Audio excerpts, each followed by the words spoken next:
Qonağımızı, həmkarımızı stomatoloq, implantoloq İlkin Qəribini dəvət etmək istəyirəm və mövzumuza başlayaq.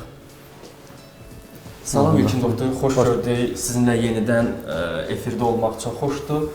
Tibbnamənin ilkin efirlərində də sizinlə yürümək çox xoşdur və biz Apifitoterapiya mərkəzində çiyin-çiyinə insanların sağlığı keşiyində dururuq. Bu həm zövq vericidir, həm çətindir, həm də özlərimizdə daha çox işləməyə bir yoldur. İlkin doktor, indi çox adam stomatoloqa gedir. Yəni belə bir sözlə razısınızmı? Dişin ağrıyırsa çək qurtar. Yəni diş ağrıdır, uzun müddət davam edir, artıq dözmürlər, çəkib qurtarırlar. Sonra onun yeri boş qalır axı. Sizin fikrinizi bilmək istəyirəm. O fikirlə razı deyiləm çək qutar, amma stomatoloqa tez-tez getməklə razıyam və bu lazımlı bir şeydir. Çünki dişlər həm funksiya, həm də estetik olaraq... Yəni heç bir problemi olmayan, neçə aydan bir getməlidir? Ümumi problem olan hər 6 aydan bir stomatoloji müayinədə olmağın faydası var. Mən ümumiyyətlə həzm sistemi xəstəliklərinə müraciət edən pasientlərin çoxunu stomatoloqa göndərirəm ki, çünki həzm harda başlayır? Ağız boşluğunda başlayır. Bəli, həzm... Sağlam diş ağız boşluğu varsa, sağlam da həzm olar. Təbii ki, ümumiyyətlə maddələrin mübadiləsi həzm sistemi dişlərlə bağlıdır birbaşa. Yəni ki, həzm traktının başlanğıcı ağız boşluğudur və çeynəmə də dişlərlə həyata keçirilir.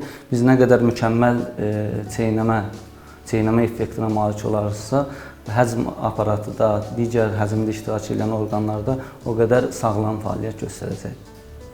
Bizim çəkilmiş dişlərimiz, yəni insanların daha çox var və bunun bərpasından danışmaq istəyirik. Bir neçə suallar meydana çıxır. Əgər oraya hər hansı bir material yerləşərsə, bu orqanizmə ziyandır.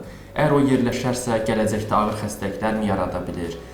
Bəlkə heç onu etməyək. Əvvəllər heç bu üsul yox idi. İnsanlar protezləşmə daha yaxşı idi, daha rahat idi.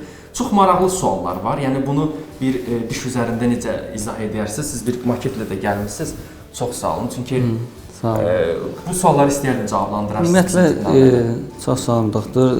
İtirilmiş dişlərin bərpası dedikdə, yəni ki, ənənəvi, vurğuladığınız ənənəvi qaydalarla, amma hal-hazırda isə son 10 ildə də Azərbaycanda da çox aktiv, deyərdim, gündəmdə olan, həm də əhali tərəfindən qarşılanan diş implantları ilə bərpa daha aktivləşib. Bunu necə? İmplantı qoyub gözləmək mi lazımdır, yoxsa mı birbaşa işləmək olarmı?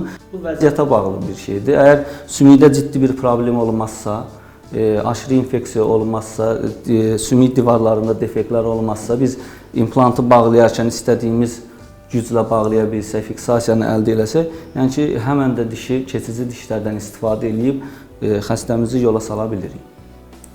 İmplant qoyulduğu zaman ondan öncə dəyərləndirilir təbii ki. Yəni, prosedur ona uyğunmu dəyişir? Uzun müddətə bərpa oluna bilir, daha qısa müddətə? Mənə bir sual maraqlıdır.